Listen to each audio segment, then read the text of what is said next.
Ladies and gentlemen, boys and girls, unwanted pets and relatives, greetings and hello. It is I, your favorite obscure social studies teacher, whose love for the founding principles of America would easily brand me a right-wing extremist, Mr. Palumbo, and this is the Professor Liberty Podcast.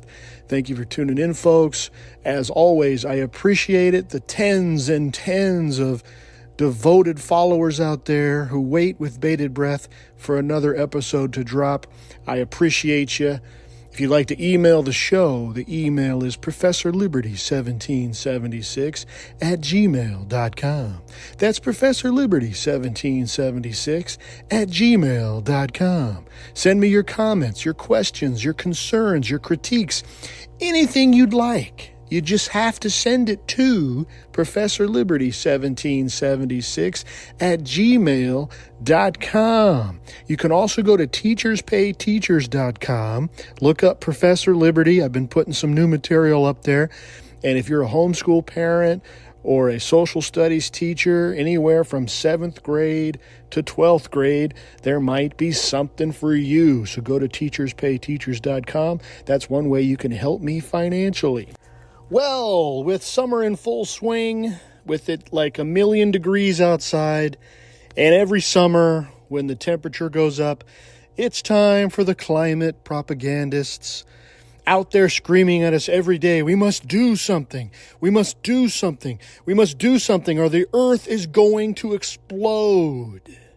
And of course, when they say they want to do something, what they really mean is they want to give government more authority and power over our lives. You know, this is the same government that spends millions of dollars on education, and the ranking in education worldwide continues to go down. You know, this is the same government that has printed billions and billions of dollars in the past 4 or 5 years and has rendered our money worthless. You know, this is the same government that sends our young men and women overseas to die and be permanently disabled. And don't forget spending billions and billions of dollars. In fact, of all of these examples, just always include spending billions and billions of dollars, even if I do not specifically mention it. This is the same government who neglects one of its most fundamental responsibilities by allowing millions of illegal aliens across the border. And let's not forget, this is the same government that almost allowed a former president and current political candidate to be assassinated. That is the government that is going to magically fix the climate issue. You know, it's rather mind-blowing how many people claim to be free thinkers. You know, they say that they're into science and they're into following the evidence, and yet they can't seem to study history and see that there isn't a problem that the government hasn't helped make worse. There isn't a problem in society the government has even solved. They can't seem to look at the surmounting evidence from history and economics of how every new government policy or program has left people less free and less prosperous. These same people mock religious people for being, quote, close-minded and simple followers in a cult. Yet they can't seem to notice that they themselves are in a cult. In a cult where the government is the deity. Okay, on to the show. Now that I've offended all the statists, all the leftists, all the big government people that look down on us and mock us because we're simple-minded plebes, you know, clinging to guns and religion. We got rid of all those guys. Now we can start the show. We're continuing our series on important battles in world history, and we find ourselves today back in World War II with the Battle at Stalingrad. Now, again, if you're new here, just remember, folks, there's no rhyme or reason with these battles. There's no order of importance. These are just consequential battles in history that I find fascinating. Well, never mind. Don't think of it that way. I guess there is a major common denominator, and that is all of these battles are turning points. So far, these battles have fit into two broader categories. One, battles that I know something about, and battles that I don't know much about, but I'm curious and I want to learn. You know, we should always be learning new things. If you're not growing, you're dying. For example, Trafalgar, I didn't know much about that battle. I knew a couple things, but not that much. Stalingrad, I know a little more because we cover this in class every year in U.S. history or world history, sometimes both. But today I just wanted to dig into Stalingrad a little deeper. And like always, I'm going to start a little bit with geography. Stalingrad, which is not the name anymore. Today it's named Volgograd, named after the Volga River. They renamed it in 1961. It holds a distinctive place in Russian history. The city's location is on the banks of the Volga River, Europe's longest waterway. And because of this, it has made the city strategically significant. Stalingrad was founded in 1589 as Tsaritsyn, and it served a vital trade link between the Caspian Sea and Central Russia. This strategic position attracted various powers, including the Ottoman Turks. Before World War I, the city was relatively obscure. However, the discovery of oil reserves in the 20th century spurred rapid industrialization, and it attracted a diverse workforce, and this is going to transform the city's demographics. By 1940, Stalingrad boasted a population exceeding 500,000. Russians made up the majority, but there was also Ukrainians and Germans. In 1925, the city was renamed Stalingrad in honor of Joseph Stalin, the ruthless dictator who ruled the country at that time. Stalingrad's strategic significance and its vast industrial base, which was crucial for the Soviet war production, made it a prime target for Nazi Germany during World War II. In July 1942, Hitler launched Operation Blau, a massive offensive aimed at capturing the city and crippling the Soviet war effort.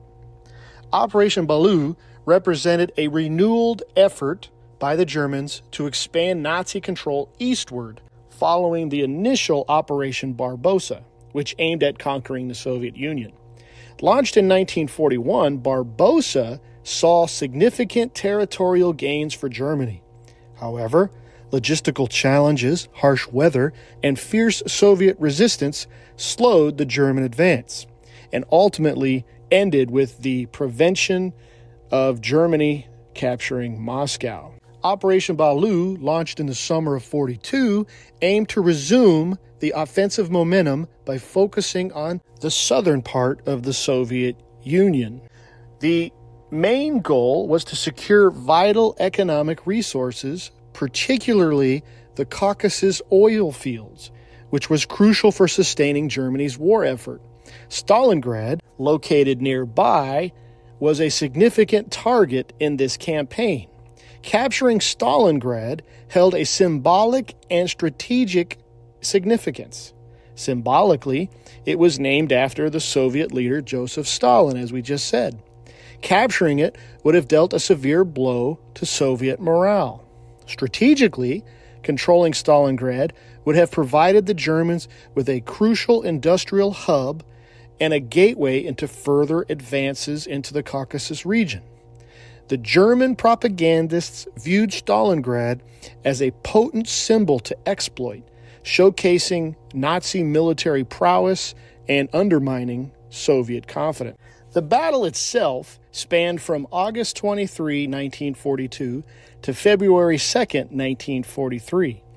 And the Battle of Stalingrad epitomized the horrors as well as the heroism of World War II, or warfare in general, in many ways. The German Sixth Army is going to spearhead into southern Russia, and it's going to have initial success. But the Germans are going to be bogged down in the fierce fighting by the Red Army. Determined to save the city bearing his name, Soviet leader Stalin issued a brutal, quote, "not one step back," unquote, order, demanding that the city be held at all costs. It was also known as Order Number 227, and it was a brutal directive issued by Stalin in July of 1942. The order demanded stricter discipline within the Red Army. Commanders who had retreated without authorization were branded as traitors and faced execution. The no-step-back policy also established the formation of a penal battalion. These comprised of soldiers deemed unreliable or guilty of minor offenses, and these penal battalions were sent to the most dangerous parts of the battlefield as a form of punishment. This policy undoubtedly stiffened Soviet resistance in Stalingrad. Soldiers, fearing execution for retreat, fought with desperation. But this is also going to lead to mistrust and bitterness among Soviet soldiers, and it absolutely contributed to the vast number of Soviet casualties during the 6-month battle. And this is also one of the reasons that Stalingrad is going to become one of the most bloodiest conflicts in history, not just World War II. The Luftwaffe, the German Air Force, relentlessly bombed Stalingrad from the skies, reducing vast swaths of the city to rubble. Yet Soviet resistance, fueled by that desperation, that patriotism, or that fear of execution, refused to yield the city. Another contributing factor to the devastation was the Soviets' employment of a scorched earth defensive strategy. They basically destroyed infrastructure and resources that could be used by the advancing Germans. So this would include blowing up buildings, bridges, and other structures to hinder German movement and logistics. So you could imagine the scene, this battle that just kind of slowly grinds into a battle of attrition, kind of this meat grinder from both sides, right? Well, in November of 42, the Soviets are going to launch Operation Uranus, a daring two-pronged counteroffensive aimed at encircling the German Sixth Army. Soviet forces secretly gathered substantial troops north and south of the city. And on November 19th, after a heavy military barrage, the Soviets launched a surprise attack. The Romanian and the Hungarian forces guarding the German flanks couldn't withstand the Soviet assault, and within days, the Red Army had linked up and surrounded the German Sixth Army, trapping over 300,000 soldiers inside Stalingrad, and ultimately leading to their surrender. So let's talk about this surrender.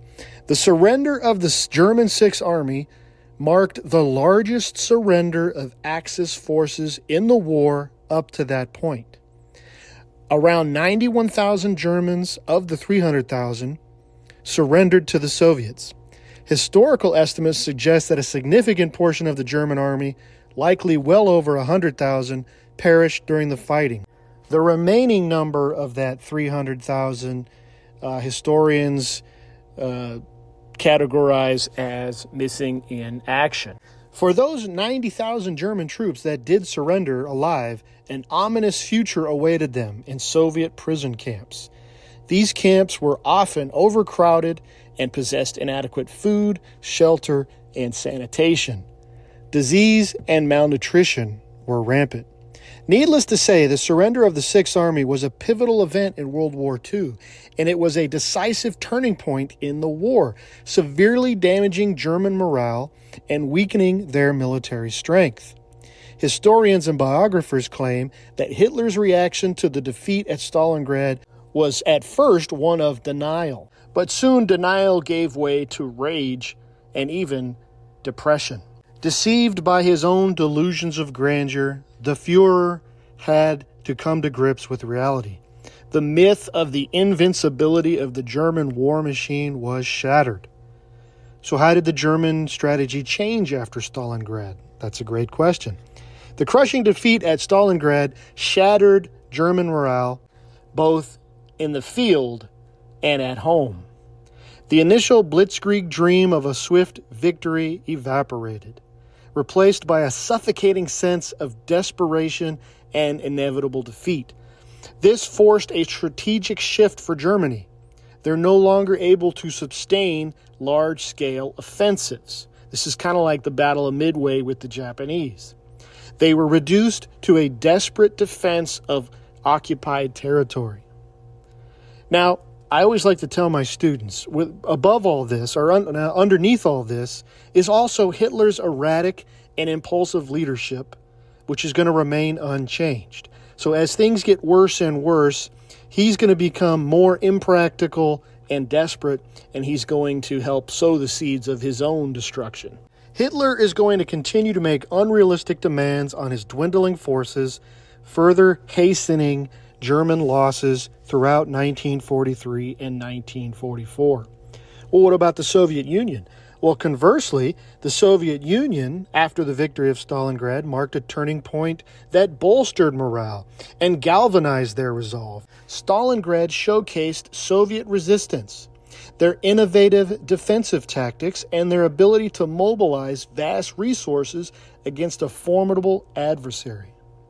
Historical estimates of the Soviet casualties at Stalingrad are just unbelievable, unfathomable. Historical estimates of Soviet casualties, military and civilian, at Stalingrad are at least 1 million, and some even put it more than 2 million people. German casualties range from 300,000 to over 1 million.